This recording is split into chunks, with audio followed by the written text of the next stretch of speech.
Alright, bye, John. So in today's video topic, we're going to be talking about why it is necessary for you to go through rough times, okay? When I was in high school, for me, a lot of you might know, for me, school was easy as hell, okay? And I would just run through it, and my friends would always be like, how do you do that, how do you do this? But I wasn't necessarily the smartest kid. There was plenty people smarter than me, but I would get the grades that were required, which was what was expected out of a brown kid. And I'd just go home and be like, all right, I just get to play video games. My mindset was like, the faster I get this done, the easier I'll just be able to, the quicker and the more time I have to play video games. That was my mindset. So I would just get things done. Right. Nice and easy. No need to study. None of that. Just give tests, get straight A's. No biggie. Cool. Got to college, had the same mindset, and miserably failed. Like, countless times I could count where even though I got some of the grades that I wanted to, the effort that it took and the how would I say this? The energy that it took from my mind, the countless sleepless nights of drinking and chugging down Red Bulls till 3 a.m. and then chugging NyQuil just so I could get some sleep and then wake up for my history test like 10 a.m. in the morning. It's like, that was not fun, bro. It was... I can't talk. A shitty experience, okay? Simply put.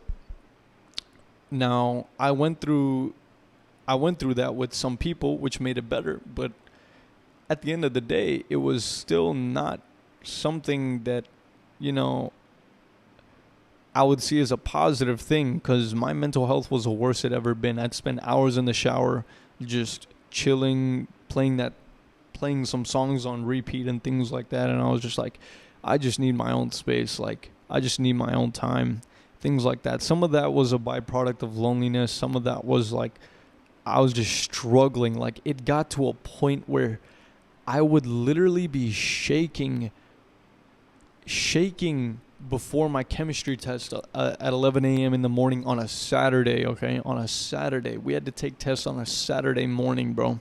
To start your weekend off like that and to get C's in the class, like, even though that was the class average, and actually the class average was probably like 40s and shit like that, but like to get grades like that for me, not because I was comparing myself to other people, it was like, to make myself feel better, because other people are like, well, this guy's a dickhead, he passed and he's crying about his grades. It's like, no, bro, for me that shit sucks. Like, to have the kind of effortless grades that I would at one point. And everybody always says, oh, this guy's such a dick. He's crying about the fact that he got like 3 points off, like he got a 97 and he's crying. It's like, no, bro, it's all a matter of relativity, right? If I'm out here getting A's in high school and then I'm putting in the same effort, even more actually, way more effort. If I'm putting in zero effort getting A's and then I go to college and I'm putting all the effort in that I can and getting the C's as the maximum, there's an issue, bro. Like, and that does not put you in a good position mentally. So it just wasn't a good time, basically, right? But what I realized was, around that time is also when I started making my podcast. And around that time is when I made some of the most progress I've ever made. And I think that's for a few reasons. It's because the pain that I was going through almost put so much pressure on me that I felt like I had to get through it. Because it was not only my grades that were suffering, it was also the fact that I had to burden myself with more responsibilities. Right, carry the burden of more responsibilities. Not burden myself. That makes me sound like a dickhead. But bear the burden of more responsibilities, which is something, as someone who's been more family orientated, not me personally, but like as someone who's had a culture that's more family orientated, I've, your mother cooks and You know, I still do laundry and things like that, but it's like different. Now you're having to scavenge for food, look for it here and there, trying to worry about when the dining hall will close, and then you're trying to bulk too, and you're trying to bulk on shitty foods as well. And they somehow fuck up broccoli. I don't know how that's possible, but they done it, and you know, that's a trophy in and of itself. But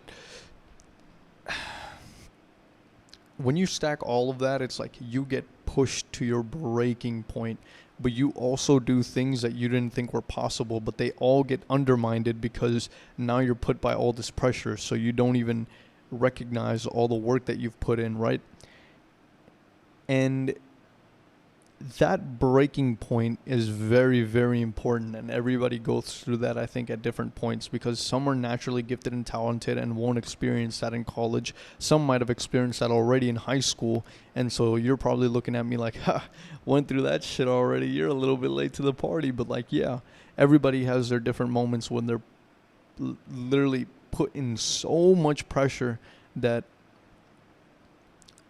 they have to do something now, or else they think it's just over for them in every way possible. And you know, I think that calls upon the Maslow's hierarchy of needs. It's like, sorry, battery percentage low, but it's almost like this concept of, if I don't do this, I had the possibility of losing things within the Maslow's hierarchy of needs, right? So for example, like maybe status, maybe friendships, maybe family, maybe your basic survival needs. Sometimes if you miss that dining hall, bro, at 8 p.m. and it closes and you miss that shit, oh, good luck, bro. Those survival needs kick in, and then you're living off Takis all night long. It's shit, bro. And then and then you're shitting out literal fire in the morning because it's all the Takis you ate that night, and it's just not good. It's just not fun. But again, I'm telling you all this in detail because around this same time is when I started to truly see what I was also capable of, even though I didn't see it in the moment. That's important to know. I didn't see it in the moment. I only saw it after, in the aftermath of me meditating on it and being in good mental health and like realizing what it is that I went through. And when I went through, I was like, even though that was a shithole and I would never go back to it, it made me a lot stronger. It made me a lot better. And I'm almost ready to go face it again with like a lot more hunger and a lot more thirst, like a Neanderthal hunting food. I know that sounds really dumb, but it's like this masculine instinct of wanting to just conquer that fear and just get it over.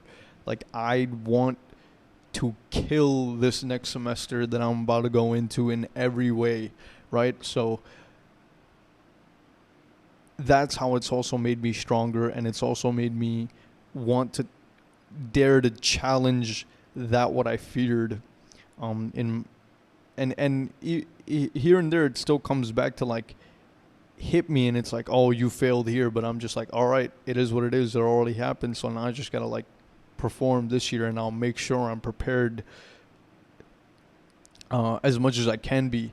So I think it's important for you to be able to go through those rough times, because then that's when you're put in under the most pressure, and that's where you're going to experience the most growth and get the most shit done. Because that's when I started my podcast, and that's what led into me doing YouTube and now talking to you guys the way I am. So if it wasn't for those tough moments, I wouldn't be here making these videos, right? So yeah, that's just the way I think, and if you frame your mind like that, I think it'll help you adapt to those tougher moments a lot more. So yeah, that's all I got for you. Peace. Take it easy, y'all.